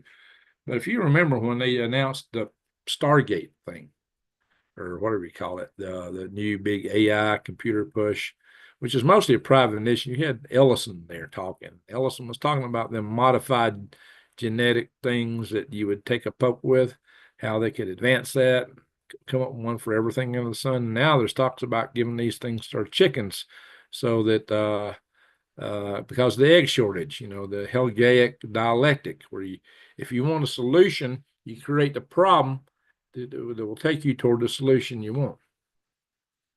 Well, is that what's going on there? Mm-mm-mm. Do you want to eat chickens or eggs after they start putting that stuff in them? I don't know, guys. Will it cook you out? Is proteins, or the spike proteins? What's that stuff want to do? I don't know. For some businesses make plenty of profit more. That's true too. Very true. Yeah, well, okay, US can't stand alone, but who are we standing against? Is Europe behind us on China? Not really. If they were, that might make a difference. But they're kind of fickle about it. So Europe's needs to step up. But even then, should we be paying for 2/3 of the European defense budget? Really? That was my beef all. Back in the day, the Soviet Union was considered a global threat. I could see us weighing in against that. But Russia today is not a global threat. It's a European problem. That's how I see it. The global threat is China. So where's Europe on that? Maybe we should put out. Oh, there was an article I was going to show you. I guess I accidentally closed it. Senator from Utah has got a bill out there to withdraw from the UN. If you think the United States should stay in the UN, put a 7 in the chat room. If you think that we should withdraw, put an 8 in the chat room. Well, let's see what you guys think about that. World government equals mad. I agree with that, Alaska Soul. We do not need a world government. It's the last thing we need. See, that's where the House of Klaus wanted to take us. And that's why I applaud the Brits for pulling out of the European Union. Because that European Union was established to be the model of the dream the House of Klaus had.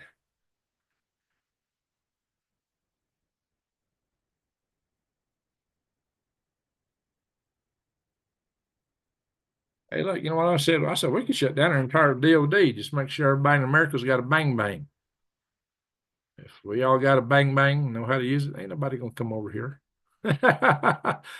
Nobody come over here. We don't need all the jets. I'm gonna tell you what, really and truly, all these jets and aircraft, all these ships are all going to be outdated.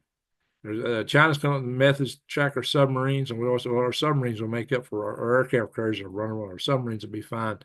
But China's coming up with ways to track the submarines. They say that with the satellites, they can take our entire submarine fleet out pronto.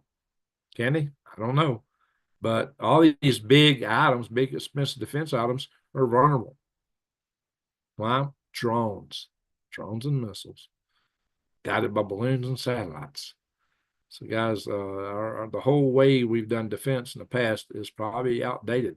Cheap drones, lots of them. That's going to be the war of the future. That and robots. No, Switzerland is not a member of NATO. You're right, Daniel. Nobody messes with Switzerland because everybody there's got their own little bang bang, and they stay neutral. Presidential pardon is absolute, including treason and espionage. Yeah, that's true. Presidential pardon. Any opinion, thoughts on USGS Landsat being kept in commission? Those things are old. They started putting those things up in the 70s. Landsats were back in the 70s.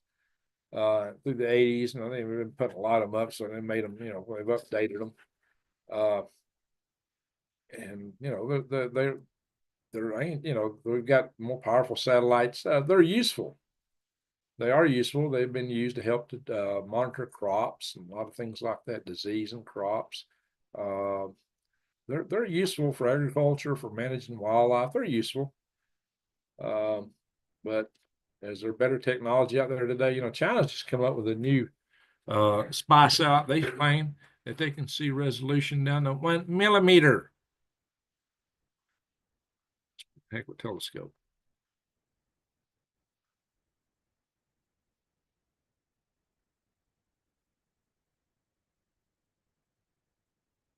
Yeah, all those blanket pardons. When you pardon somebody for something they hadn't been charged with, can it really do that? That may be a Supreme Court decision. If I was in Alberta, I'd get some whiskey and lie down and not wake up again. I don't know, straight kidding. Nah, you go on. Good go on that peppermint patty. Yes, karma for Fauci.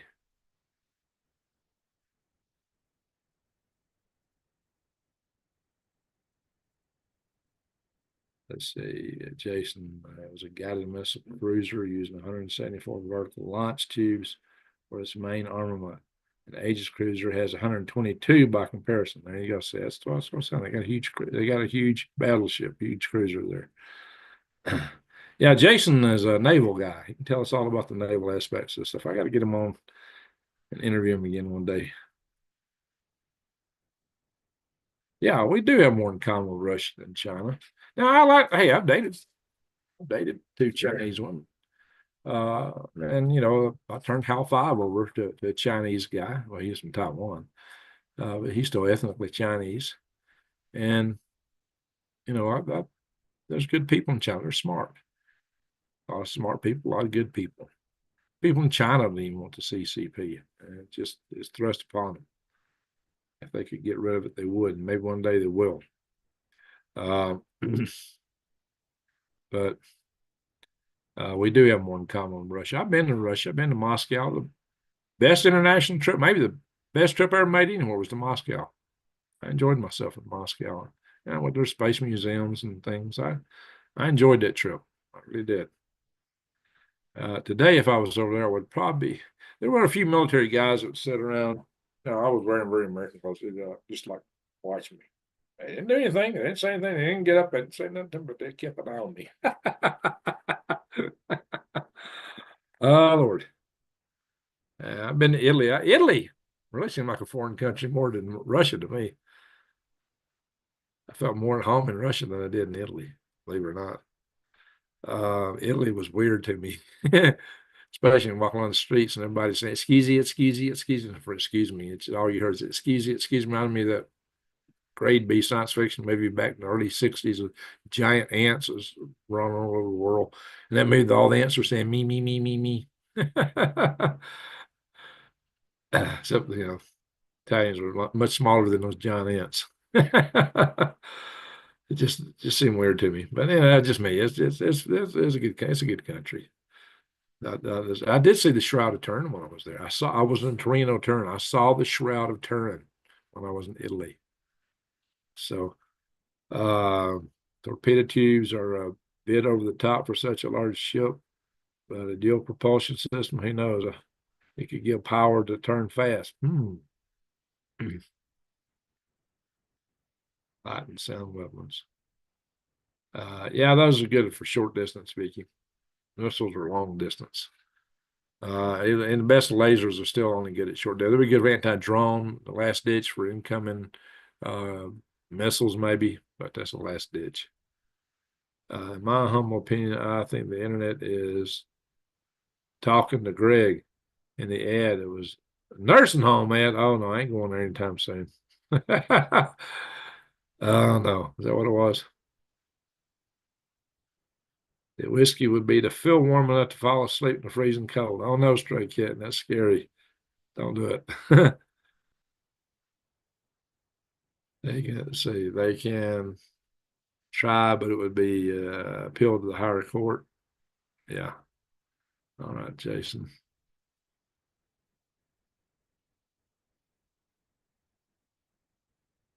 There are states that are bringing charges against Tony F. Yeah. See, that's just it.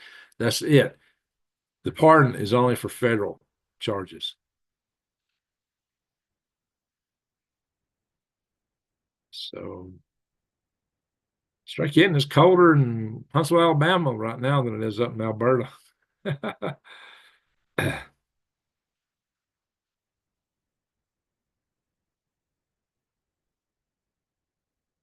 Juan de Fuca. I say the plate wrong, and sometimes I get messed up on that.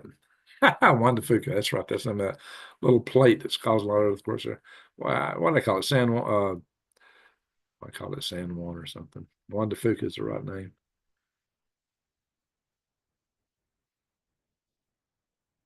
Yeah, Vicky, that's what they were trying to use against Trump when they were charged at the state level.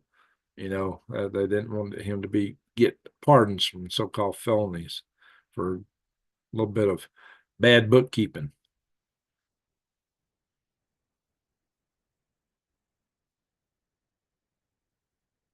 Let's hope he gets isolated, Arnold, so he can't do anything.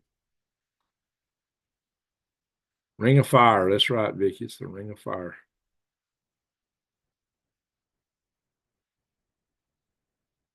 I mean, I thought it was okay to post. Don't know if you're not a mod, you probably can't post a link, Peppermint Patty. Not sure. Kelly Prepper, does Fauci's pardon go back to when they were working on gain of function research? I don't know. That's a good question. And if he wasn't guilty, why did he have to be pardoned? Hmm.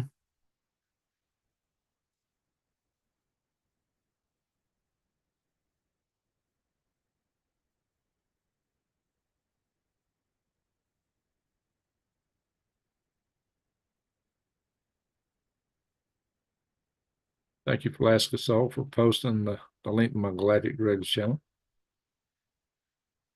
European defense agencies are poo-pooing the recommission of such an old ship esteemed as the Mosquito Fleet for its presumed attack advantages, but dreadnoughts were born for a reason. There you go. He's a naval man. I'm an Army guy.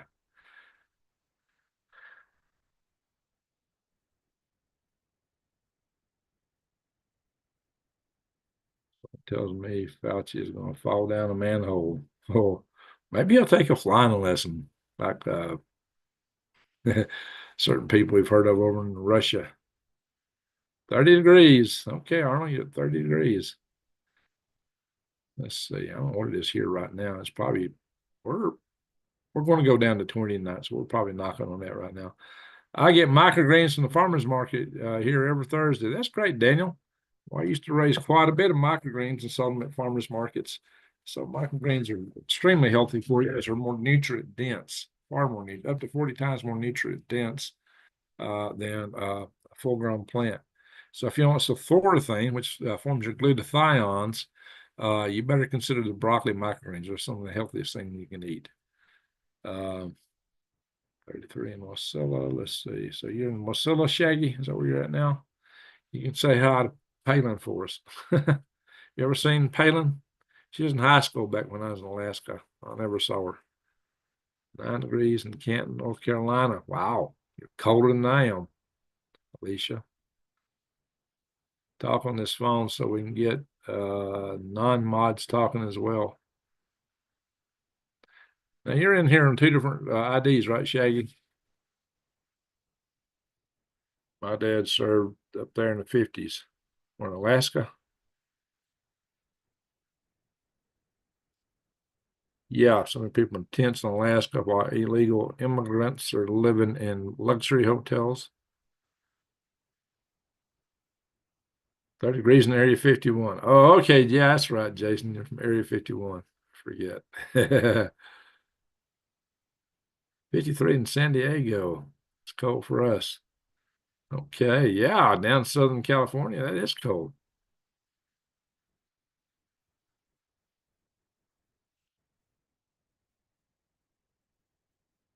Coast were clear all the way to Canada in the Ice Age. How about that? It's a continental thing.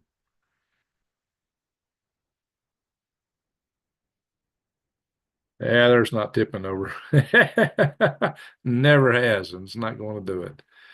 There's not. If the Earth had tipped, if the crust of the Earth had slipped and tipped, and I talked about what it done. I've talked about way back, how it was smashed all the stalactites and stalagmites in the caves, but even the crust of the Earth was shattered tremendously as it went over the equatorial bulge. The continental plates are rigid, and as it went over that bulge, which is 3 times higher than Mount Everest, or at least twice as high as Mount Everest, a little more than that. You would see, if the Earth had ever done it, you would see major big fault lines running east-west everywhere on all the plates, continental plates. But instead, the fault lines are mostly going north-south because they're following where the continents are spreading apart. It's not this you expect for that kind of event. It ain't never happened. Sorry, Ben Davison. It don't happen. Never has. It probably never will. But yet he gets way more followers than me. People think he's a genius. Wow. Mount Spurgeon Anchorage is showing signs of eruption. Yeah, I mean, hearing you got some activity up there. Minus 22 in northern Wyoming the other night. Wow, now that's pretty cool for Wyoming. Yes, sir. 4 volcanoes. Yeah, Alaska's got some stuff that may cook off. Wormwood. Well, if it's out there, you're going to see it before it gets anywhere close. You'll see amateur astronomers reporting it.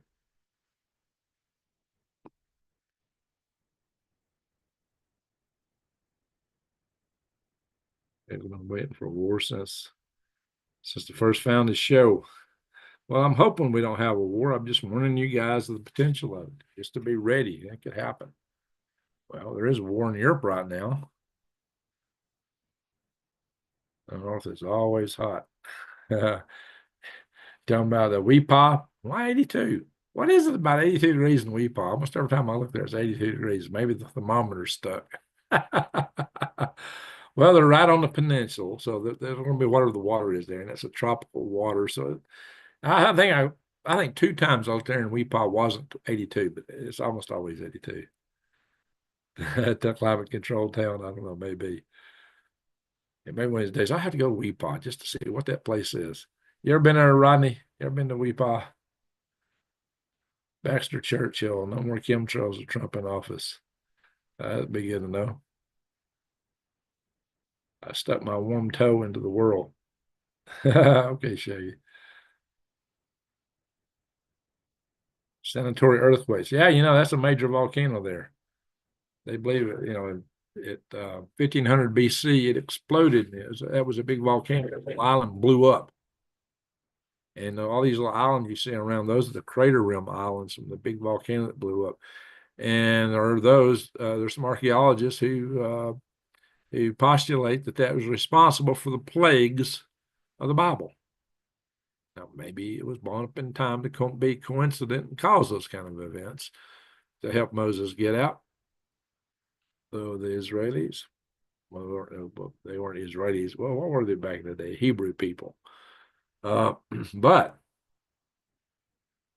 there was an asteroid hit the Indian Ocean 5,000 years ago, and it vaporized enough water that it rained for way over a month globally.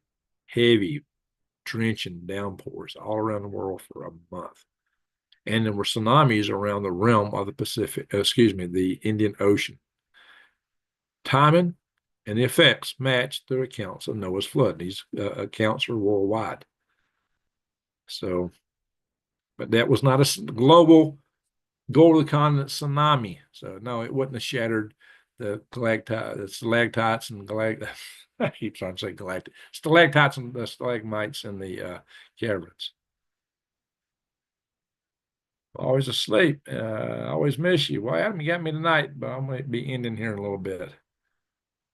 They cover the thermometers to Celsius. My folks get confused.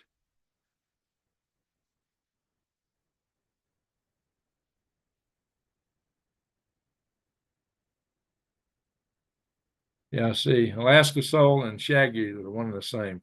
He's in here. One foot is a mod, and the other is just a regular viewer. And fractional reserve banking. Amen. Amen, Jason.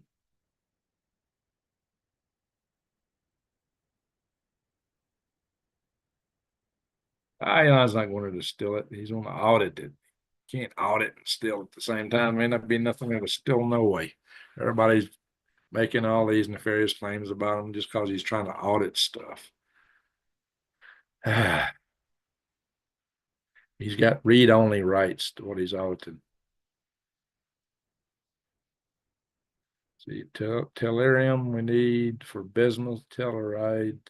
Dope chips can be found in the tailings of old panned out gold mines. There you go. A bunch of them up in Alaska and California and even here in Arizona. Appreciate that, Shaggy. Give me more views. We need all the views we can get. I had only 87. You know, maybe this is off. It's telling me I only got 87 chat room. That's really low, especially since I got an early start tonight. Let's see if I can find on this other computer where we're up. So we're going to update this page. That page is frozen for some reason.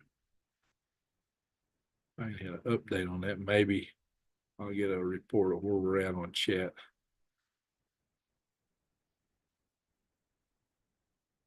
It's really hung at 87.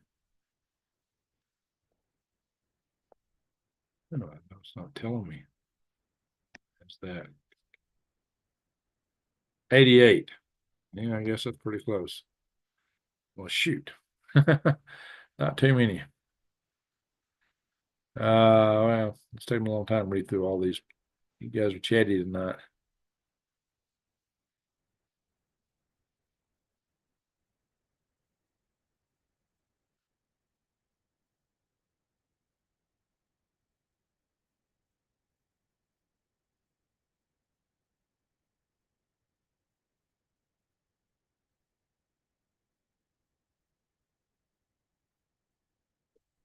Came flooded with Jasons about 50 years ago.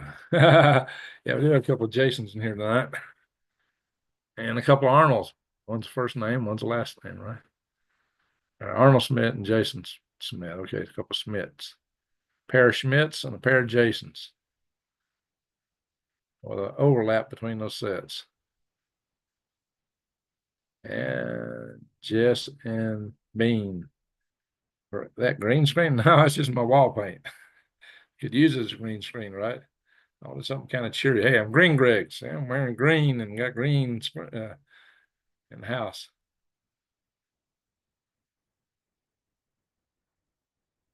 And whether they'll keep USG, whether the USG did that, whether the USGS will keep Landsat or not, I don't know.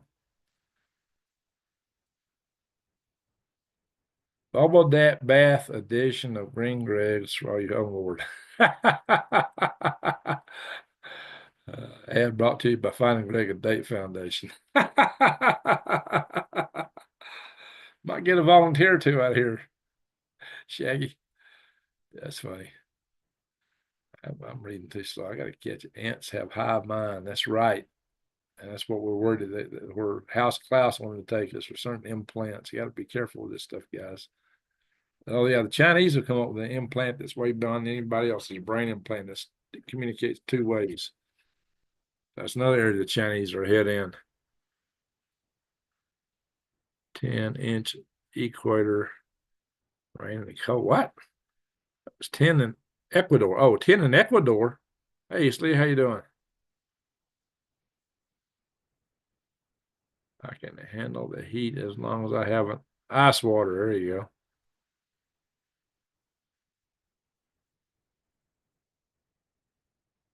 Yeah, Vicky. All right, let's see. Wasn't even him to, yeah, and they charged him with how many felonies? It's the whole slew of crazy. They just wanted to get him. That's all it boiled down to. Yeah, USAID. That's right. Tony and Bill. Billy Goat Gates.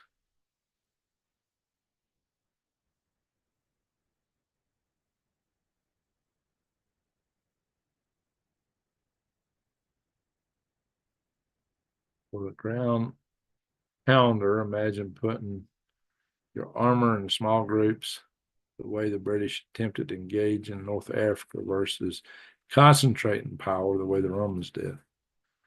Well, the Romans used a phalanx. They used it pretty successfully the way they did it, but it wouldn't work today with the kind of weapons the world has today. Think the world got fatter? Yeah, I don't buy that. T. Lawrence was more effective than British troops in Africa because he mobilized the indigenous population. There you go. Shaggy, we're all got beard because of people taking poops all over. Same mess. All right, good night, Cha Cha.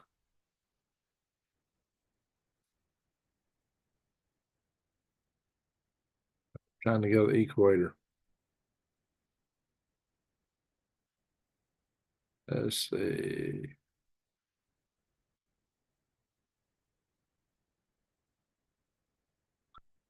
Small groups and hemmed in ground have an advantage. Small ships have similar edge and restricted warfare, except when challenging a ship became ready for them. Now, there you go.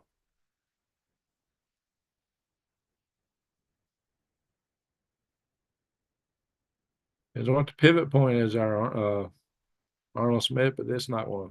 The world's not going to do that. Angular momentum is mind-boggling. Yeah, I'm sitting 86 up here on this thing right now. Once you're at the 45th latitude, the acceleration increases. No, you got more angular momentum at the equator, so you're getting some more acceleration as you're going around the Earth, one revolution every 24 hours, but you're traversing over 25,000 circumference of the Earth, whereas you're higher, what you're traversing is less. Let's see.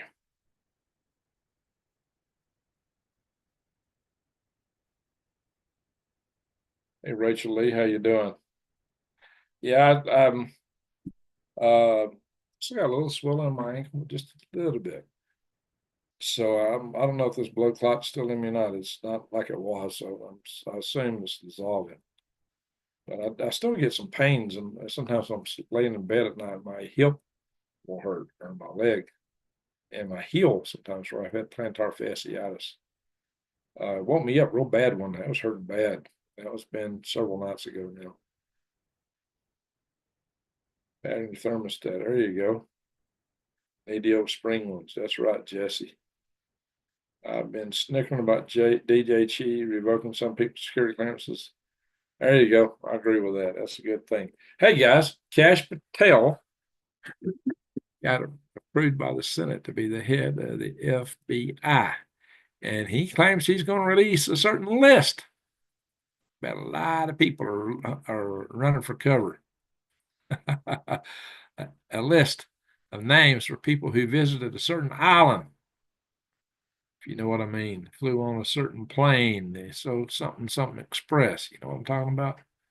So that's that, and having RFK Jr. as the head of the Health and Human Services. Clean house, buddy. Clean house, guys. Knock it down. Do you know what caused the blood clot? I don't know. Now, I was a lot more constrained when I was in my van. It was the coldest week of the winter here, and I was trying to work with my laptops and everything, and my laying in the bench, and I couldn't probably stretch my legs out enough. I probably didn't get up, walk around enough. It could have been from that, or it could have been induced from all the travel. I made so many trips back and forth between Alabama and Arizona, just zip, zip, zip, zip, zip, zip, zip, zip, zip, zip. So many trips, and so much driving time. There's a lot of times I wouldn't stop. I'd drive 4 hours straight, uh, and that probably, you're supposed to get walk around every 2 hours. I didn't do that. That may be what got me. Yeah, I thought I was impervious. I'm tough. Nothing hits me. But so body is getting older. Here and they told me I had a heart murmur. The doctor thought I had a heart murmur. So I think you got a heart murmur. He wanted me to go to get a cardiogram. They want to charge me $900 for it. I was like, nah. I decided not to do it. I may go later, but that's not my top priority right now. I need to get my solar established. I'm paying a lot of money for gas to run generators so that I can work, run my Starlink, work here, and do stuff like this. But generators cost a lot of money to run. Ooh-wee. So I got to get out of this. I got to get this solar, but I got everything but the batteries and wiring and cabling. I may need to get one more charge controller. These charge controllers aren't quite what I thought when I ordered them off the internet. I think I have to find the paperwork up there. I got 2 charge controllers and 2 big inverters. Inverters are huge. I may have to get one more charge controller. But and I need to get some cables, fuse blocks and fuses. And I gotta make sure I get all the right connectors. It tells an island filled with sirens. I have the music turned on. That row at double pace. There you go. Rachel Lee. DEF can assist lots. What's DEF, Rachel Lee? What is that? What is DEF? DEF period.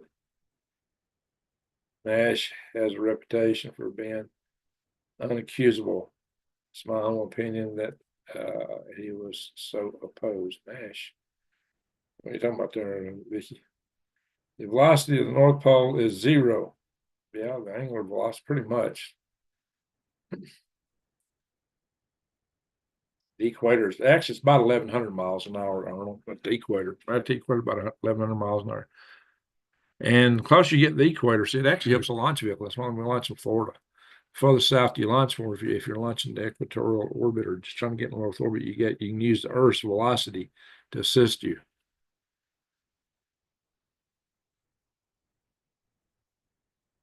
A pound of nutritional yeast is 8.0 and tastes great. Is that what you're talking about?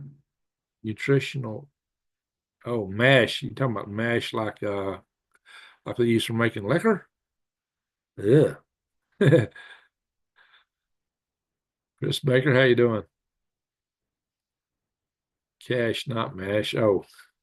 Oh, you know, like Cash Patel. Okay. Yeah, I have problems. I can't type with a dog, especially on a phone. That's my thumbs and fingers. Some people have, ladies have fingers. I got fingers, short, fat fingers. It's hard to type on these keyboards. And this keyboard on this computer here, hang on. Don't go to the island. Yeah, you're right, Jason. Stay away from that mess. Greg, try to get rough greens and meow greens sponsor you for selling information on your lives. Selling information on my lives. Meow greens. What are you talking about, Shaggy?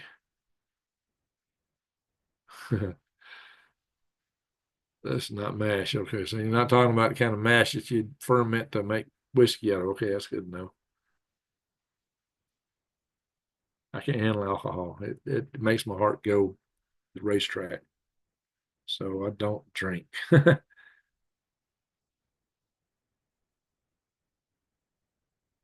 Straight kitten don't want to freeze. All right, everybody, tell us where you at. 8 your TR. TR. I don't know what's something there. Chris. All right, everybody, where are you from? We're about to go. I can tell it straight. 8 UTR. I don't follow you there, Chris.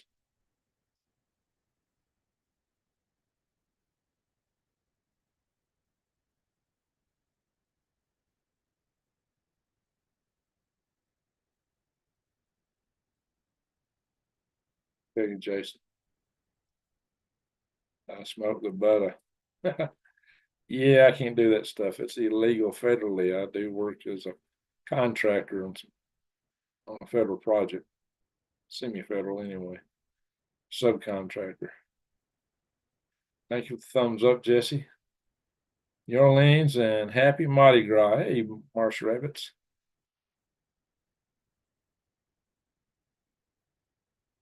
Somebody else wrong. I know Jason's Area 51. It's food for dogs and cats. And I've heard some really great stuff from it. Will make an old dog that look like, so I think you tell me I need to eat dog food. Etheridge, Tennessee. Okay, Chris. That's not too far from where I used to be. I meant R. R-U-T-R. A-U-T-R. All right, what's the T-R? R-U-T-R. What's the T-R? It's traditionally used, also known as Nuke. Nuke is a deactivated, used often strain of Saccharomyces cerevisiae. It's sold commercially as a food product. Oh, flakes. Northeast Arizona. Jesse, yeah, buddy, neighbor. Tastes buttery. Okay. Nutritional yeast. Where would I get it at around here? Jason, is there a good vitamin shop? Jesse Mills, is there a good vitamin shop around here? I need to find one. I thought Vegemite tasted quite a bit like butter, but not on toast. Oh, weenie. Oh, weenie. One weenie. Anyway, I don't smoke anything, but sometimes chew a bud of a leaf for inflation. Okay. Oh, inflammation. Okay. Well, that's the source of some B complex vitamins. That sounds good. Amazon. Rachel Lee's from the Amazon. All right. We used to have a lady who's in the channel a lot. She lived in British Columbia, but she was actually from Brazil. I've not seen her in a long time, a couple of years.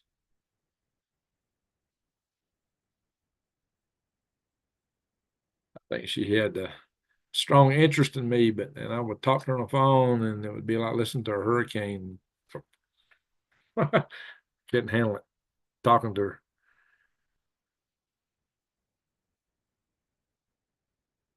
Yes, I'll call you about them. Okay. Or just text me. Brewer's yeast. Apparently, it's not brewer's yeast. It's some nutritional yeast. It's something different. Yeah, smoke does do damage. All righty, folks. We need to call it a night. It is 2:00. Well, at 2:15 here. I got to get up. I got to work tomorrow. I can get up a little early too. One reason I started early tonight. Plus, I had a lot of stuff dialed. I wanted to go live last night, but my computer hooked into to the docking station. The battery was dropping like 1% per minute. And I don't know, it's not doing it right now, but it was last night. So I have problems charging this computer. The keyboard, the shift key don't work on it. So I can't type a special character. So like how you can highlight people's names by a special character and type in a couple letters. I can't do it with this computer here. And it's tough to do passwords, like my bank account things. Everybody wants a special character, right? And that don't work on this computer. I got to replace this computer. And it's just not a very powerful computer. I can't do video editing, graphics, a lot of the stuff I used to do on my desktop. I might get a better laptop or figure out where my old desktop's packed away yet. I don't know yet. I have to find it. Oh, it's Kim Possible in the house. Very good. Good to see you, Kim Possible.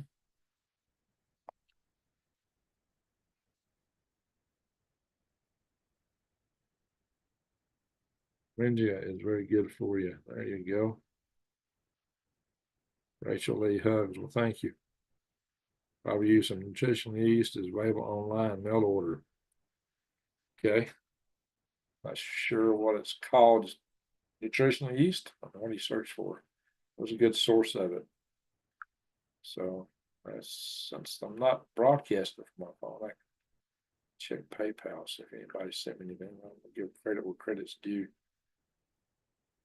Yes, Kim Possible gave us a super chat. Come through my PayPal tonight. Salute you. Thank you. That's the first super chat I've had in a long time. So thank you, Kim. We've been kind of in a super chat desert lately, so I really appreciate that very much. So when I'm broadcasting on my phone, I can't switch without messing up the broadcast. But since I'm not broadcasting, I'm just monitoring this, it works. Wikipedia. Good to have you here. Good catch you in the house, Kim Possible. Again, thank you for the super chat. That's the first. She gave me one through my website, greengregs.com. There's a donate button there. So that works. Appreciate that. All righty. I had a cat that loved brewer's yeast on green beans. Oh my cat. He's over there snuggled up asleep in his bed. Smoky. Anyway. Oh, Keith in Arizona. We got another neighbor in the house now. And then Jesse Mills right below him. And those two are really close to each other. Yeah, y'all in the same community. Okay, make sure you use at least more spot protected power bars. Power bars. Spot protected. I'm not sure what you're talking about. You have to tell me more about that one. Hey, wee bits. Good morning to you. Oh, we got 93 in the room. There's something about to leave. The count, head count's picking up. People are joining.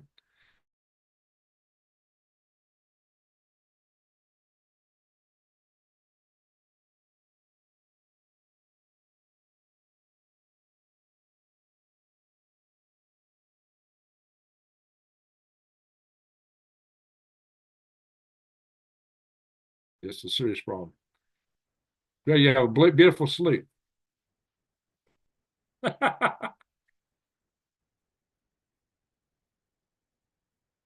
I was in the Army. It's automatic, still built in after decades of being out of the service. Supposed to come to the rim of your hat or right here on your head. So I'm wearing a hat.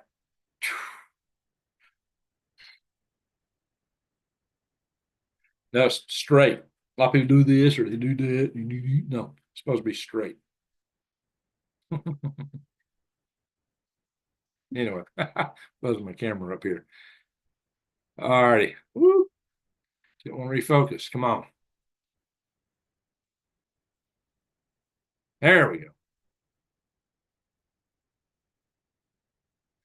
Yes, I was a veteran. 96 in chat room. Oh, that's good. Well, thank you, Miss T, for the compliment on my salute. Well, look again. All right, Keith in Arizona. Good to see you. All righty, folks. I want to thank everybody for being here. Thank you, Super Chatters. Thank you, Kim Possible. Thank you, mods, for all you do. And just thank you, everyone, for being here. Check my channels. My viewership on the last few videos I put on here was way down. And I think I was earning for advertising like maybe $3 or $4. And I put hours and hours into this and only get $3 or $4 out of it. It's like, oh, geez. So a channel like mine, it should be better. Oh, thank you, Miss T. So will that wall behind you act as a green screen? It could. Maybe if I got closer to it, but right now there's a couple other things where that's my stairwell right there. Still got to paint it. Goes to my upstairs. Still working on it, but it works. Finally got some stairs instead of having to go up a ladder. Might have been part of my problem. So Keith was on the right side, about a third what? Fifth. I got that heart in the way right now. About a third up. I'll help you out on the third. Okay, well, thank you. Thank you there, Rachel Lee. So once again, I just want to thank everybody for being here, and we're family, and y'all make me feel good. So I got to go. I got to do a couple of things and turn in and get up early in the morning. I got work to do. All righty, you believe. I ain't even said ho, ho, ho yet. So again, thank you, Kim Possible, for the super chat. Thank you, mods. Thank you, everyone, for being here. To one and all, a good night or a good day, wherever you're at, Rodney, and so forth. And with that, ho, ho, ho. Greg out.